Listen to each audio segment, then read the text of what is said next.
everybody. Welcome back to the Fretboard Journal Podcast. I am your host, Jason Verlinde, the publisher of the Fretboard Journal magazine. Our sometimes co-host and always assistant editor, Sophia Wolfson, is in LA finishing her next record. Hope that is going smoothly for her. So you're stuck with me for the next month or so, and I have a whole bunch of artists that I cannot wait to tell you all about. Before we get to this week's show, a big announcement. We made a movie with Ben Harper, and it's on one of his Dumble amplifiers. It is not a technical demo video. It is not an instruction video. It is just a beautiful little story about a guy and his favorite amplifier and the story behind that amplifier. We filmed it. We had one shot at getting this right. I think we did it. I hope you all agree. You can watch the video on the Fretboard Journal YouTube channel right now. It just started streaming earlier today. Can't wait for you all to see it. It's played at a couple film festivals here in the Pacific Northwest, as well as at our last Fretboard Summit. And I hope it is the start of a little mini-series, or at least once a year series, of beautiful guitar stories told via filmmaking in a unique and original way. So thank you to Ben Harper for trusting us with this, and thank you all for watching it. I'll include a link in the show notes. And today I'm happy to share this podcast interview with another friend of the magazine, our dear pal, Adam Levy. Adam just released a record called Household. I wanted to hear all about it. And as always, Adam is just one of these like super introspective, incredibly tasteful players who has so many insights and so much to share. And it was just a lot of fun talking to him. I hope you enjoy it. I'll include a link to his record as well. Before we talk to Adam, a huge thanks to our sponsors, Mike and Mike's Guitar Bar here in Seattle, Washington, of course, as well as Stringjoy Strings and Peghead Nation.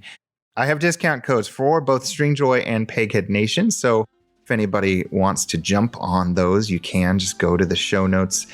And thank you all for tuning in, for getting our print magazine, and for letting us be a part of your week. It does not go unnoticed, and I truly appreciate it, and I hope you love these conversations. So here is my chat with Adam Levy. Again, the new record, it's out everywhere. It just came out. It's called Household. I hope you will check it out. Adam Levy, welcome back. Thanks, Jason. I'm glad to be back. We've talked to you about albums and book projects and all sorts of stuff over the years. And you got a new record out. It'll be out by the time anyone hears this, Household. What can we talk about this? What can we say? Well, it's different. I think it's a different thing than I have yet done, which was, the big idea in the first place was to not make a sequel of something else I've done. And I think I got there with a lot of help, Yeah. Yeah. I mean, this is not a jazz trio record. Right. Which I've made, a handful of those. Was there a moment of inspiration or a kernel of an idea where you're like, what if I got all these guys together? Kind of. There were a few roads that got me to this record. One of them was listening to kind of later career records. Like I've always loved Miles Davis made a record called Tutu. Mm-hmm. That was produced by Marcus Miller, the bassist.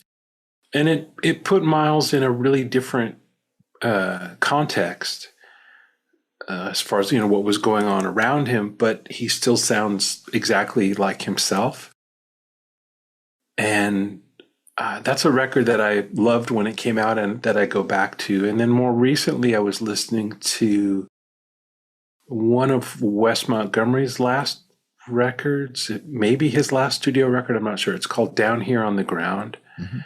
And again, there's this like all this orchestration around him. So some of it is by a guy named Diodato, and I forget who the other arranger is, but he still sounds just like Wes, but the context is different. And I was curious it's something I've thought about a bunch over the years, like what making a record like that would look like. But I keep kind of going back to generally more traditional settings, either organ, trio, guitar, organ, and drums, or guitar, bass, and drums. And this was, and so that was part of what got me there, was like listening to those kinds of records. Like, how could I have the guitar still be up front, but in a different context? And then, during the pandemic, I did some writing with my friend Chris Bruce. He just one day sent me a text message and said, were you working on anything? Like, send me a melody. So I did. I recorded like a really threadbare idea, just a guitar melody, no chords, no rhythm, anything. And like a couple days later, he sent me back this whole amazing thing. He had put harmony around it and texture, and it wasn't at all what I expected. And it really was like a stone soup kind of thing. I mean, I sent him the minimal of ingredients, and he came back with this really great thing. So I guess was this a writing exercise for him, or was he trying to kind of percolate the idea of working together on this? Bless you.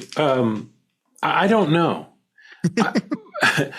I don't think he was trying to get me to start a recording project with it. I think it was just pandemic and nobody could get together, and he was curious to try something. I think it really was that.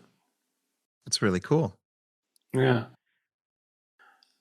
And then there's just kind of one other piece, if I may, that led us. So like maybe 2 years ago, I was at the Ground Up Festival. Do you know about this festival? No. It's curated by Michael League from Snarky Puppy. Yeah. And he hosts it down in Miami. And I was playing there with Liz Wright. And I saw Madison Cunningham did a set there. And usually she has a drummer with her named Kyle Crane. That's her regular touring drummer. But I guess he wasn't available, so she had Griffin Goldsmith playing with her, who's the drummer from Dawes, brother of Taylor Goldsmith. And I thought he sounded amazing with Madison. He and I had met before and maybe jammed, or nothing really formal. But after I heard him with her, I was like, oh, we have to do something together. So I reached out to him, and then we were going to do in LA, he was curating this kind of duo series at a little club in LA. And we were going to get together and have no plan and just play the two of us. And that was supposed to be at this place called ETA, which was that was the club where Jeff Parker played every week for a bunch of years. And then that club gave notice that they were closing. So all of a sudden my improv duo set with Griffin wasn't going to happen. And somehow when we got to thinking, well, where else could we play? Oh, we could play at this other place that I like. It's called 1642. And then one thing led to another, and Griffin said, well, maybe it'd be fun to play some of your music, and maybe we should get a bass player. And one thing led to another, and then next thing I knew, we were doing a trio gig with Alan Hampton, who's another guy that I didn't really know that well, but was a big fan of. Do you know him? Only through you. Oh, okay. Yeah. He's toured with Andrew Bird, and he's probably been in your ears without you, knowing it. He's on a lot of great records, and is also, besides being a great bass player, is a really great songwriter and guitarist. So we had this gig, this trio gig, that blew my mind how good it felt to play with those guys as a trio. And so that also started the gears turning. And then when it all came back together and I asked Chris Bruce if he might want to produce it, he said, yeah, but maybe we can add a little more texture to it rather than it being another trio record. And I guess that's how it became what it is. I mean, that's how it all started. Mm-hmm. And then Chris and I wrote some more tunes together, even after the pandemic. When we could get together, we still kept writing remotely, just because our schedules didn't line up to get in a room together. So we kept sending ideas back and forth. I mean, it's interesting because this is clearly a jazz record. I think we could say that. Griffin is someone who you don't think of as being from the jazz idiom, like Dawes. Is this just his natural talent? Is he a student of jazz drumming, or did you guys talk about that at all? Did it just kind of come naturally to him? We didn't talk too much about it. To be honest, I didn't think about it too much. Especially the trio gig that we played was actually even jazzier than what this record is. But I know he's a big student of Jim Keltner, yeah, who people know mostly as a studio legend. But if you go back before he became the Jim Keltner that people know as a studio guy, he was playing jazz. He's on some jazz records like with Bob James, and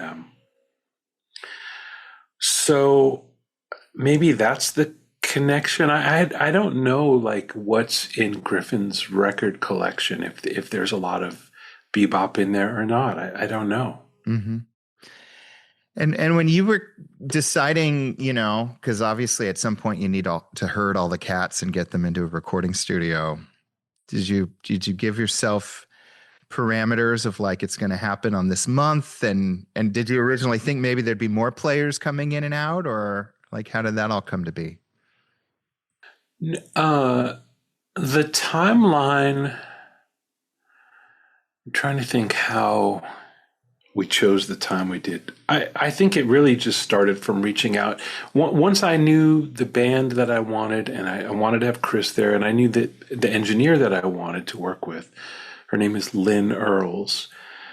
And it was just a lot of messages back and forth trying to find a time when everybody could do it.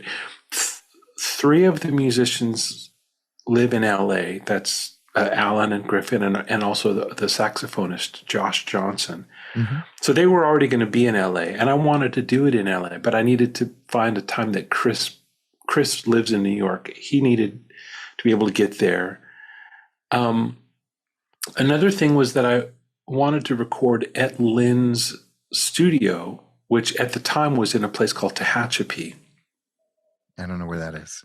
It's in the desert. It's about 2 hours. It's like you go to Bakersfield and you keep going. Okay. It's in the desert north of LA. I wanted to get everyone just far enough out of town that we wouldn't go home at night, that we would just stay out there. It's not a desert record necessarily, although there's some elements of desertness. There's a tune called Magdalena that feels kind of deserty.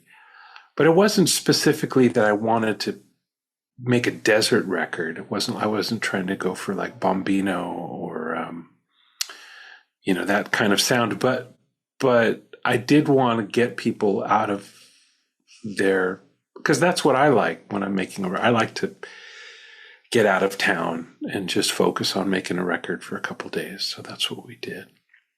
Is this, or was this a house that was converted into a recording studio, or did everybody have to go find a motel nearby, or how does that work?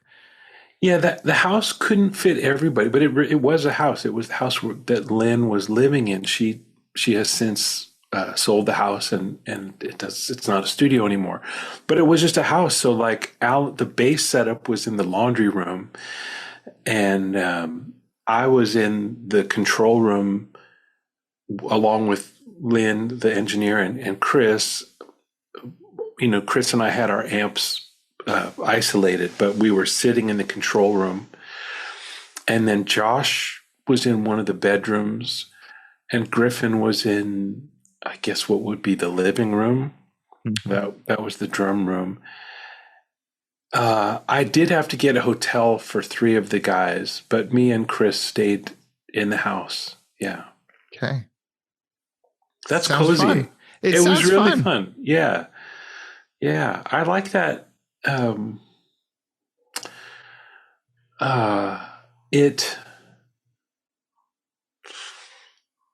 As much as I love studios as kind of temples of sound, and it's great to walk into a place that has like a closet full of like the best microphones you can imagine, and all kinds of, studio gear and gobos for setting up and different setups and stuff. It's also just nice to be in someone's home, and yeah, I like that feeling. You probably couldn't see each other playing the way you described unless it's a really open floor plan. No. We had to rely on headphones. The last record I made was a record called Spry. Yeah. And it was quite the opposite setup. That was a 3-piece band. We were in a room together, no headphones, sitting very close together, really, so that we could play without headphones. And I didn't think of it till just now that you're asking me, but this was so the opposite. We were recording. There's a few overdubs, but basically most of what you hear is performances. And I could see Chris, who was also playing guitar, but I couldn't see anybody else. And it's strange. Does that force the musicians to kind of give yourself an extra pause to make sure you're not stepping on each other's toes since you don't have the visual?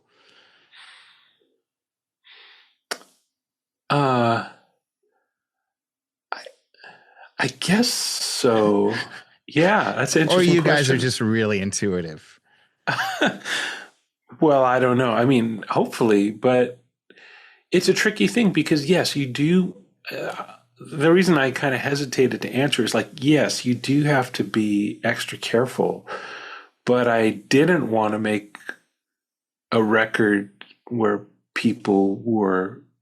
I didn't want it to feel like we were tiptoeing around or anything like that. Everybody really had to just kind of walk into the dark room without even switching the light on, like it's like the light would always come on. It's like going into a house or a business or whatever, where, they have like motion sensor lights to save energy. And like, sometimes you walk into a room and like, the light is going to come on, but first you have to walk into this dark room and trust that, in a couple of seconds, things will be illuminated. And that's what we had to do.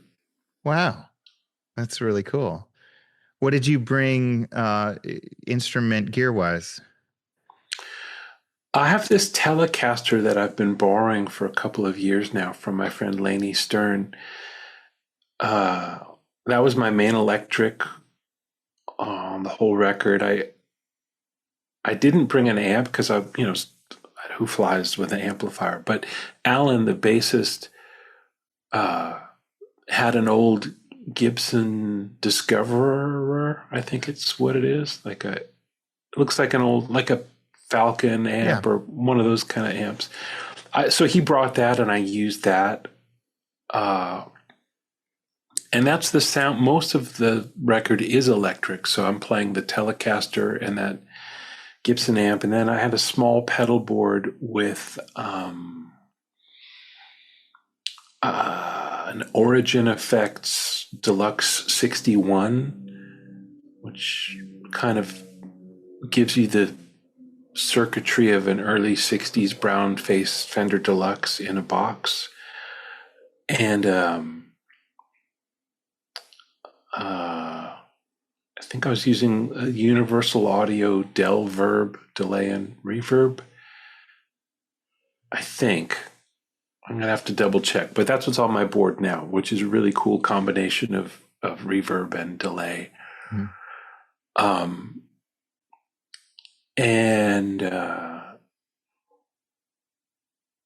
And then for an acoustic, I have a Collings DS2H ASB, which is a slope-shouldered 12-fret dreadnought. Nice. So that's on the acoustic songs. Yeah. And was the rationale behind the Telecaster because Tellies are easy to travel with, or is there something about that guitar that kind of evokes something? Both. In the past couple of years, I've done a lot of work with Telecasters, and it really does come down to that they travel well. Yeah. But just no doubt that that's the number one reason that I've got back into Telecasters. But this particular guitar, I think, does have something really special to it. I played it on. So I play with a singer named Liz Wright. Yeah. And I brought it with me to play on her last record, which is called Shadow, that Chris Bruce also produced. So I brought that guitar to Chicago to work on that record. And I've found that it records really beautifully. I borrowed this guitar from Laney to use as a touring guitar, and found that it just you almost can't, you can't make it not sound good. Like, I've tried it through different amps and pedals and different pickup combinations. It really speaks on record. So after that experience of making that record with Liz and hearing how it came out in the mix, I was like, okay, this is going to be my recording guitar for as long as I have it. I mean, it's on loan at some point. I'll have to give it back. And what, remind me, what year? What is this?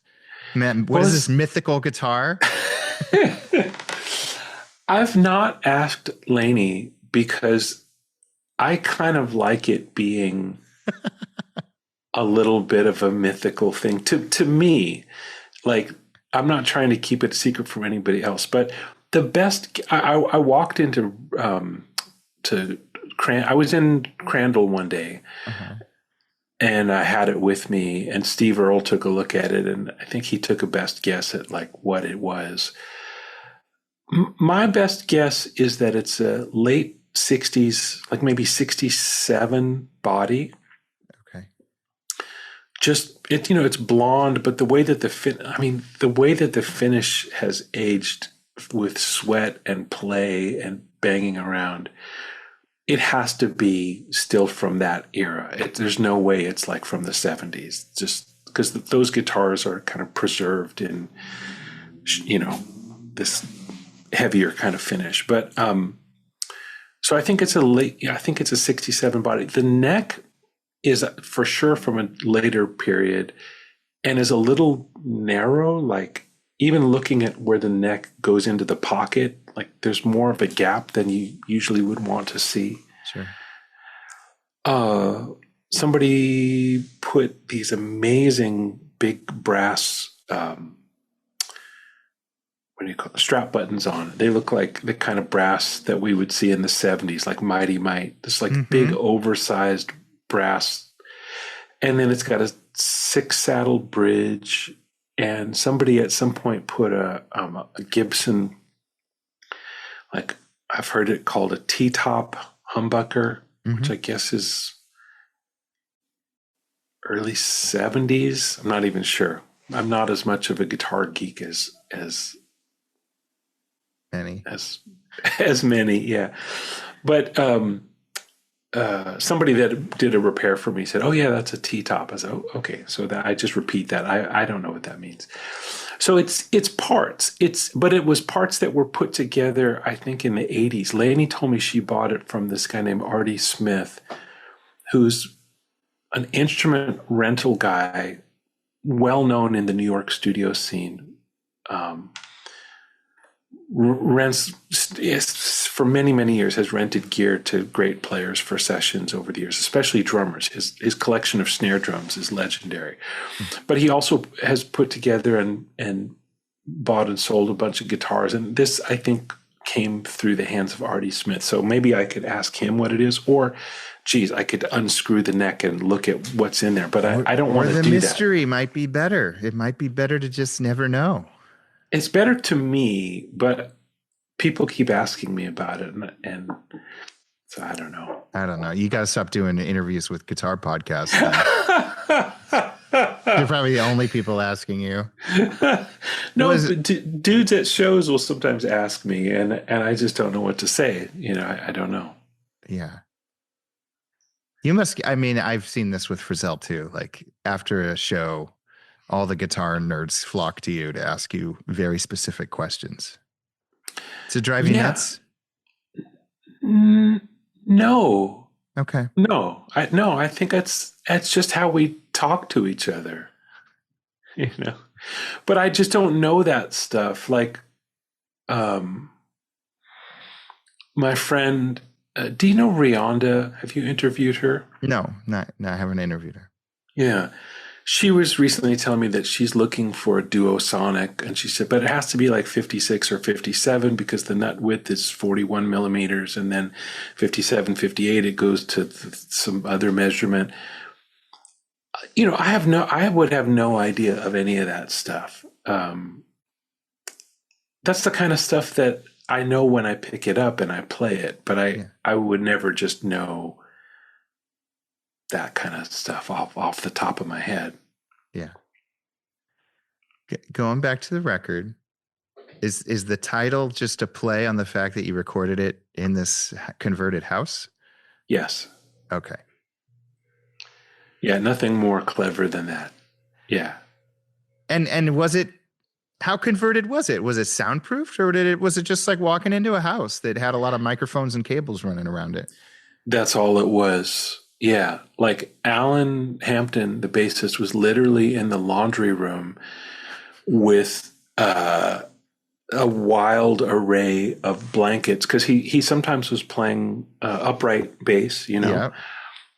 And you want to kind of contain the sound of that upright bass. You don't want it to sound like people love to put guitar amps in bathrooms. Yeah. To record them. Like that's kind of a thing that people do, because that liveness can be cool, tile floors and whatever. You don't want that with upright bass. You want it to be in an environment that is, dry. Yeah. So, Lynn had all these blankets hanging from like boom mic stands so that the upright bass sounds like $1 million. Mm-hmm. And Griffin was in the living room with like one of those, I don't know what you call it, but not accordion, like one of those folding things that people do to a room divider. Yeah. But not like a studio one, more a decorative one. Like that was behind him, but then there were some things to mute the sound. The house was not at all altered to make it studio-like, but each of the environments had temporary things set up for us. I mean, in fact, Lynn was getting ready to sell the house. I mean, so she wasn't going to have to undo anything that she had done. It really was just a house. Yeah. Staged for selling. It was actually, there was a couple in the room where I was, where I stayed actually. She said, "Oh, don't put any drinks on the on the dresser, or if you do, like, make sure you use a coaster, because I'm selling, like, she was actually selling some of the furniture with the house. So she really wanted to make sure that we weren't leaving, watermarks on any of the furniture, because she was going to sell it. Yeah. Wow. What a strange vibe. You're driving hours north of LA to this kind of random house in the desert that's also for sale. Yeah. And trying to, and recording a poignant record in this very transitory place. Yeah. Yeah. Yeah. Does your composition style, was the root of these pieces of music, could they have worked in a jazz trio setting or any other, or were you from the get-go thinking bigger scope, some horns, some, a more robust ensemble? Well, I was thinking about more texture. I wasn't sure what it was going to be. But, like I was saying, like, I would send Chris Bruce these just little ideas with just me playing a guitar melody, which at the time I didn't think about it, but made me think a lot more melodically. Like, if I know I'm going to have an organ player or a great jazz bass player behind me, I might write something.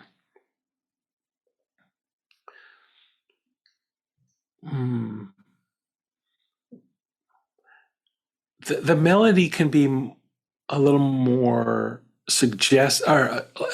impressionistic. It doesn't have to be like, here it is. Like, but when somebody says, send me a melody, I was thinking more like Morricone or something, where like the melody is just crystal clear what it is. It's maybe more repetitive and more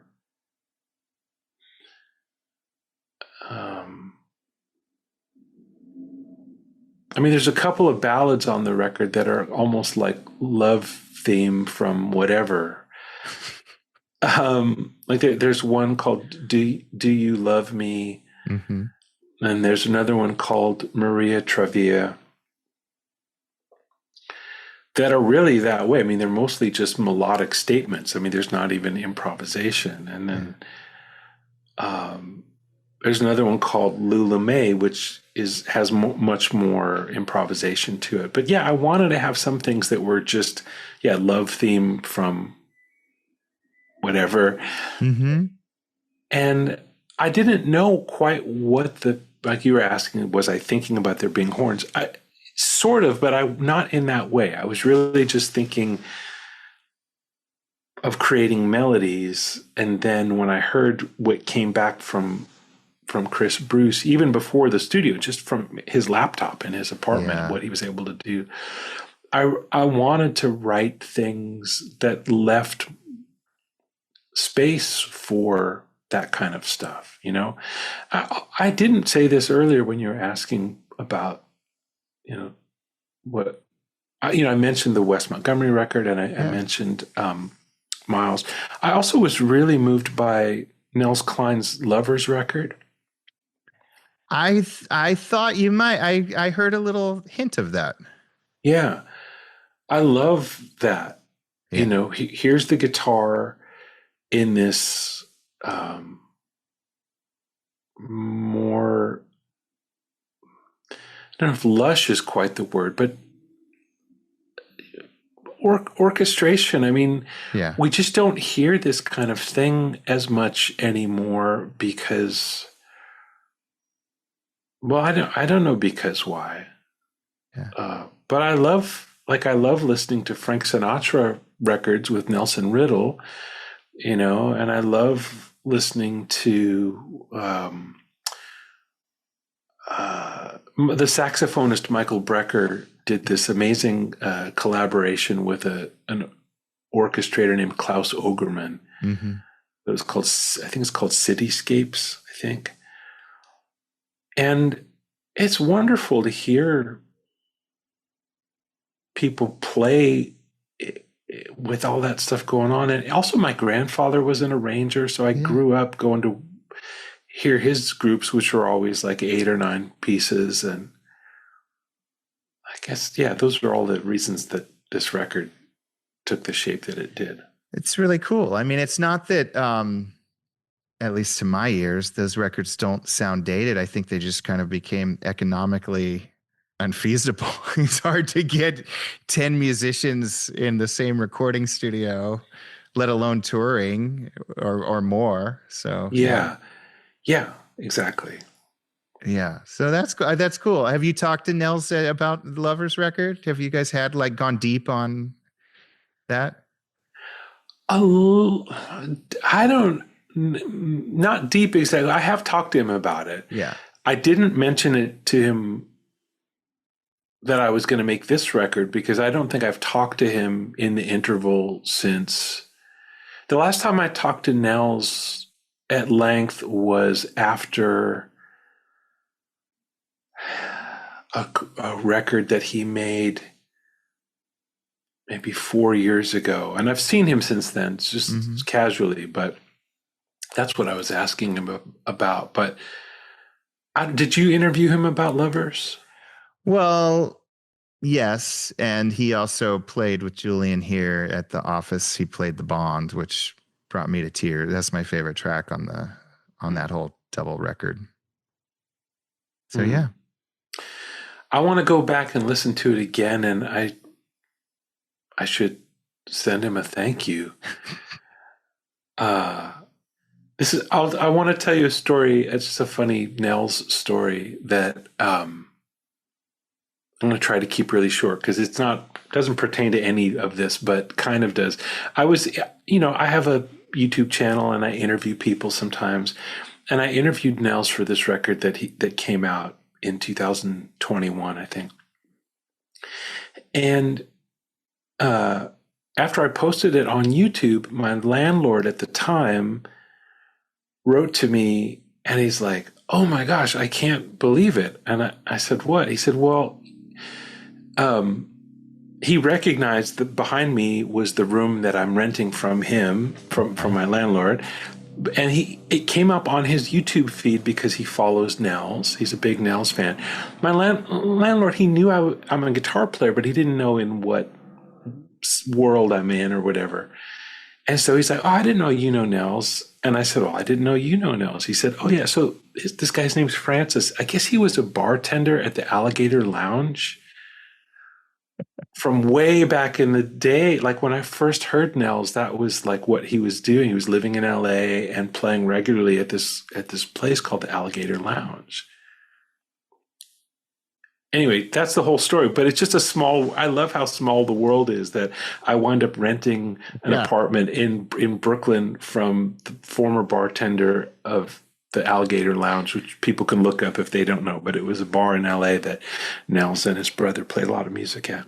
It's inspiring in that it tells everybody, reminds us all that it's a small world, but also if there are any bartenders out there, you may one day be a landlord. Yeah, exactly.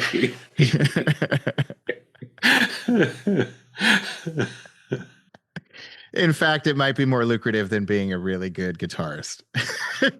Both of those jobs, I don't have kids, but if I did, I would encourage them to be a bartender or a landlord, I think, before I would encourage them to be a guitar player.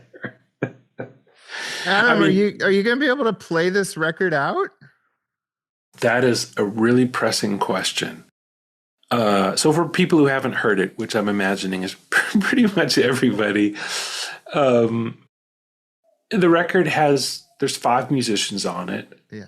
And then there's also, a few overdubs here and there and a little bit of kind of secret sauce that Chris Bruce put on in post-production, just little sounds and ear candy and stuff.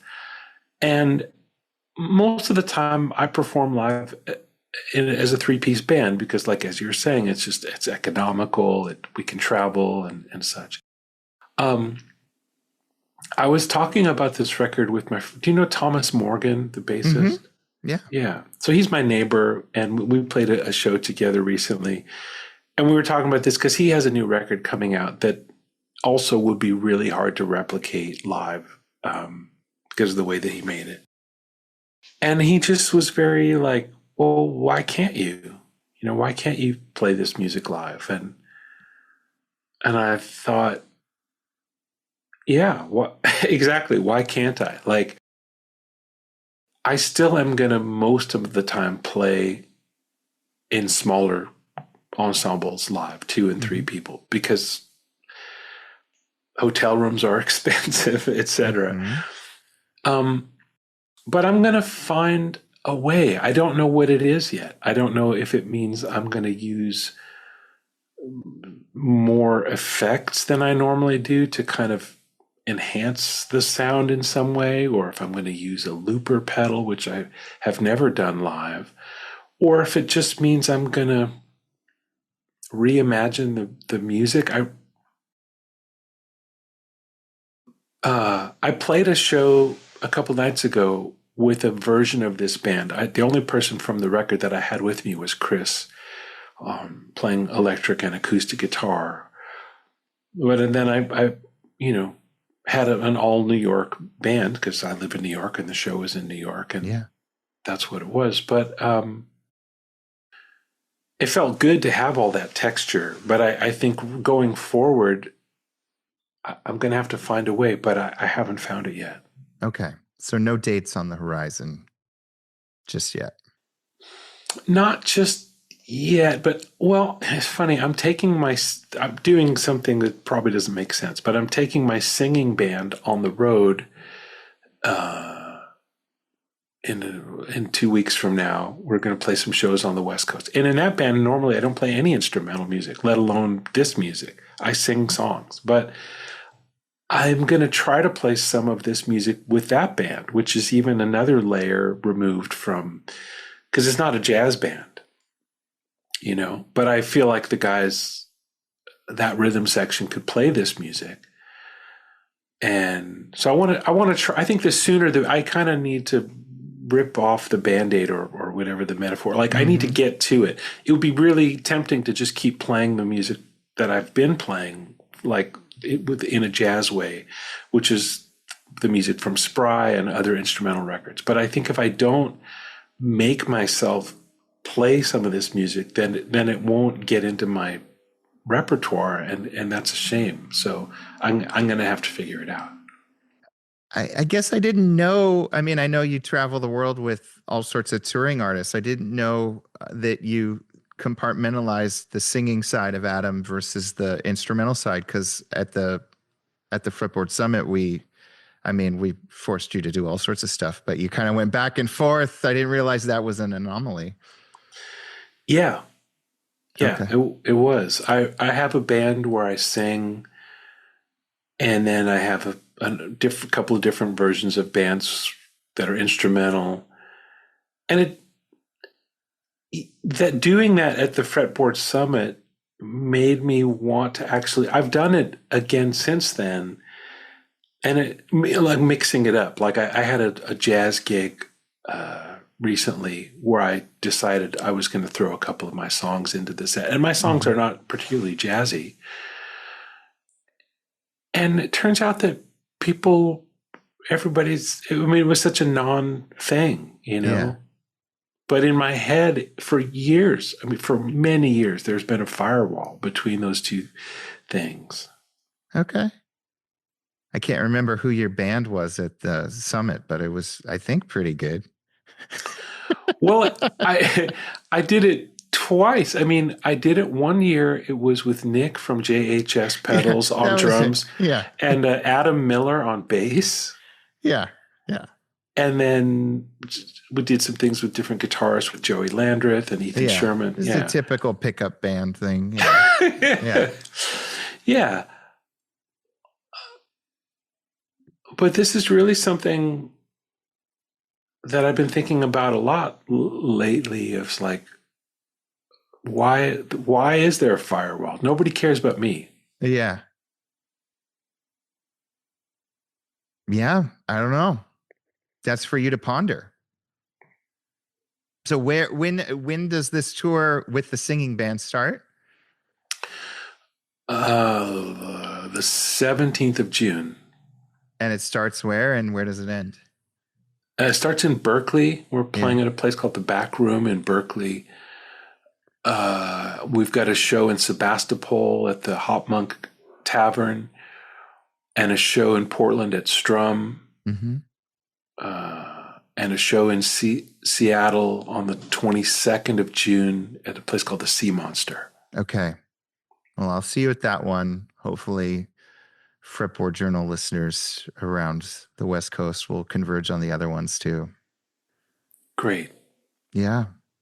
Any other big projects we should know about? What else is going on? Well, I don't know how soon it'll come out, but I think by the end of the summer, I just did an instructional video. I did a collaboration with Brett Papa. I don't know if he's on your radar. Mm-mm. He does a lot of stuff in the guitar teaching space on YouTube and selling courses and stuff. And he reached out to me last year, and after a whole bunch of back and forths, finally I went down. He lives in Franklin, Tennessee, and I was down there a couple weeks ago, and we shot a course on playing, like basically coming up with guitar parts when you're playing with singer-songwriters who are already playing guitar or piano, and coming up with hooks and supportive parts and textural parts. So we shot that, and I think he works pretty fast on as far as like post-production and stuff. So that might be out at the end of the summer. I'm not sure what it's going to be called, but it'll be Adam Levy does something, and I'll do my best to not keep it a secret. I love it. And then are you going on the road with anyone else, or are you taking a break? No. Well, Rich. So I have this band with Rich Hinman called Rich Hinman versus Adam Levy, which is incredible. That also has performed at the Fretboard Summit. Yeah. Yeah. We have a few shows this summer. We're playing at this place called Tourists in North Adams. And we're playing in Minneapolis and New York. So we have like scattered one-off dates this summer, Rich and I. And this singer that I have mentioned a couple times here, Liz Wright, she's not doing a tour this summer, but I've got some one-off shows with her in Columbus, Ohio, and New York City. It's going to be a busy summer, but all kind of, interleaving of all of the different things that I do, teaching and performing. I'm teaching at some guitar camps. I'm touring. I'm playing in New York. I'm singing. I'm not singing. I'm kind of all the things I do that's what my summer is going to look like. Yeah. Sounds fun. Yeah. Well, I'll include a link to all of your stuff in the show notes, and congrats. Household's great. I love it. Like everything you do. Oh. You just got the Midas touch. So, thank you, Jason. All right, that was my conversation with Adam Levy. Again, the record is called Household. You can find it anywhere. Please, thank you for tuning in. Come to our Fretboard Summit in Chicago, August 21st to 23rd, and stay tuned for more surprises.